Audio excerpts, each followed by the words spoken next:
It was getting dark. They were lost. Their quest to reach the jungle safari resort was nowhere to be seen. Sometimes shortcuts in life may end in disaster. Tom was driving the car and was petrified with the fact that they were making circles.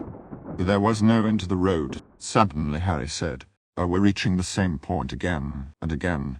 "I second your thought," said Tom. "Hey, look at that milestone. We have crossed it like 19 times," said Steve. He came out of the car. "Is this a joke? I can't take any more."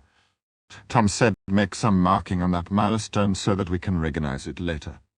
As expected, Steve has his own freaky ideas. He got near to the milestone and started peeing on it. Harry said, "Are you mad or what? Who does that?" Steve said, "I do it my way," and laughed. This made everyone angry. He is still in his humor in this difficult situation. Getting inside, Steve said, "Don't worry. I have animal instinct. I can smell it from miles away." The sun has set. It was dark now. There was an uncanny silence in the car. "Here I can see something," said Steve. A little closer they came. They saw an abandoned car beside the road.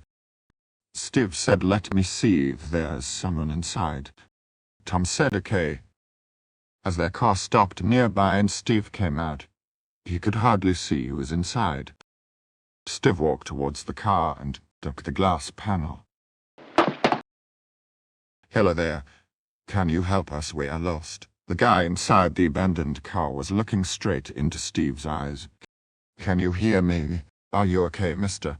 The guy came out, took a full breath and said, "I knew it. You will come to rescue me. Every time when it rains, someone drops in." Steve was confused. When did it rain? And how he knew that someone will reach him. Steve asked him, "We have been here 10 minutes before, but it never rained." The stranger asked, "Are you sure you are here?" pointing him the milestone. Steve couldn't believe what he saw and fainted.